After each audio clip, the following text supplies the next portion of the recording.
Praise the Lord. ஆண்டவருக்கு மகிமை. இந்த காலையில் உங்களை சந்திக்கிறது ரொம்ப சந்தோஷம். இயேசு நாமத்தில் உங்களை வாழ்த்தி ஆசீர்வதிக்கிறேன். யோவான் 3ஆம் அதிகாரத்தில் 36வது வசனம், கடைசி வசனம், குமாரனிடத்தில் விசுவாசமாய் இருக்கிறவன் நித்திய ஜீவனை உடையவனாய் இருக்கிறான். அதை மாத்திரம் நான் எடுத்துக்கொள்கிறேன். குமாரனிடத்தில் விசுவாசமாய் இருக்கிறவன் நித்திய ஜீவனை உடையவனா இருக்கிறான். அல்லேலூயா, கர்த்தருக்கு ஸ்தோத்திரம். ஆம், தேவன் வேதம் சொல்லுகிறது, தேவன் தம்முடைய ஒரே பேரான குமாரனை விசுவாசிக்கிறவன் எவனோ அவன் கெட்டு போகாமல் நித்திய ஜீவனை அடையும்படிக்கு அவரை தந்தருளி இவ்வளவா இவ்வுலகத்தில் அன்பு கூர்ந்தார். அவரை தந்தருளி இவ்வளவா இவ்வுலகத்தில் பிதாவாகி தேவன் அன்பு கூர்ந்தார். ஆமேன், கர்த்தருக்கு ஸ்தோத்திரம். பிதாவாகி தேவன் அன்பு கூர்ந்ததற்காக நான் அவரை ஸ்தோத்தரிக்கிறேன்.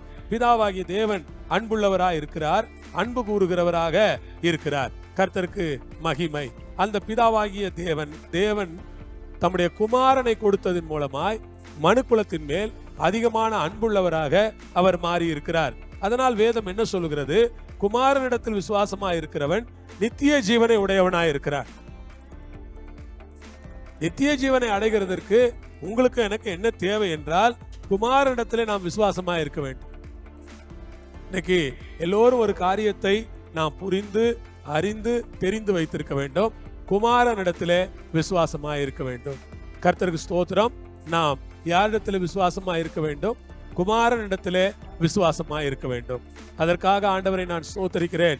என் அன்பு தேவனுடைய ஜனங்களே, நீங்கள் குமாரனிடத்திலே விசுவாசமாய் இருப்பீர்களா?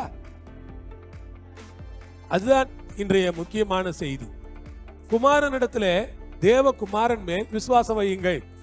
அவர்தான் எனக்காக சிலுவையிலே மரித்தார். அவர்தான் என் பாவங்களை சிலுவையிலே சுமந்து தீர்த்தார்.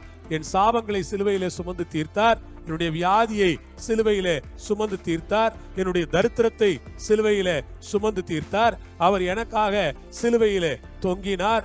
அவர் எனக்காக இரத்தம் சிந்தினார். என் பாவங்களுக்காக அவர் சிலுவையை தூக்கி சுமந்தார் என்று நாம் குமாரனிடத்திலே விசுவாசம் வைக்க வேண்டும். நான் நீதிமான் ஆவதற்காக, என்னை நீதிமான் ஆக்குவதற்காக அவர் கல்லறையை விட்டு 3ஆம் நாளிலே உயிரோடு கூட எழுந்தார். அவர் உயிர் தெழுந்ததினால் எனக்கு பெரிய நம்பிக்கை உண்டாயிருக்கிறது என்று நாம் குமாரனிடத்திலே விசுவாசம் வைக்க வேண்டும். குமாரனிடத்திலே விசுவாசமாய் இருக்கிறவன் நித்திய ஜீவனை உடையவனா இருக்கிறான். குமாரனிடத்திலே விசுவாசமாய் இருக்கிறவன் நித்திய ஜீவனை உடையவனாய் இருக்கிறான். அருமையான விசுவாசிகளே, உங்களுக்கு ஒரு நல்ல செய்தி இருக்கிறது.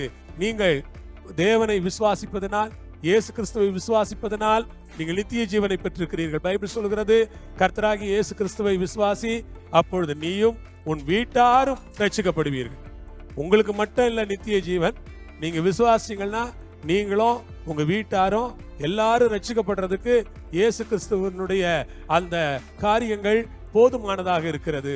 கர்த்தராகிய இயேசு கிறிஸ்துவை விசுவாசி, அப்பொழுது நீ உன் வீட்டாரும் ரட்சிக்கப்படுவீர்கள் என்று ஆண்டவர் நமக்கு வாக்குத்தத்தம் பண்ணுகிறார். ஆகவே கர்த்தராகிய இயேசு கிறிஸ்துவை விசுவாசிப்போம். நாமும் நம்முடைய வீட்டாருமாய் ஆண்டவருக்குள்ளே நாம் நிலைத்திருக்க ஆண்டவர் உதவி செய்வாராக. ஆண்டவருக்கு மகிமையும் கனமும் துதியும் உண்டாகட்டும். கர்த்தருக்கு கோடான கொடி ஸ்தோத்திரம். அல்லேலூயா.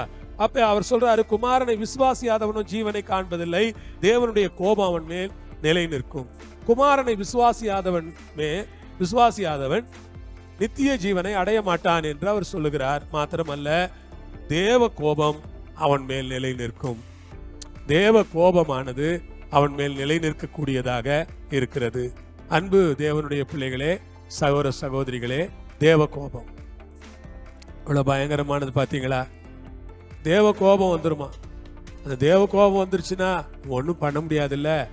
அதனால கர்த்தராகிய இயேசு கிறிஸ்துவை விசுவாசித்து நித்திய ஜீவனை பெற்றுக்கொண்டவங்களுக்காக துதிக்கிற நீங்க நித்திய ஜீவன்ல நிலைச்சிருங்க.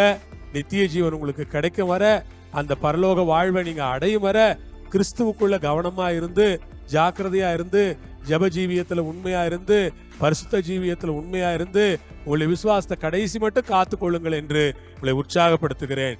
ஜெபிப்போமா. நல்ல ஆண்டவரே, அருமையான நேரத்துக்காய் வேலைக்காய் ஸ்தோத்திரம். உடைய கரத்தில் எங்களை கொடுக்கிறோம்.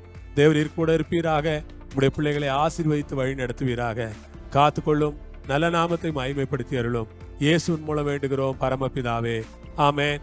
கர்த்தர் உங்களோடு இருப்பார், உங்களை ஆசீர்வதிப்பார். சமாதானமாயிருங்கள். God plus.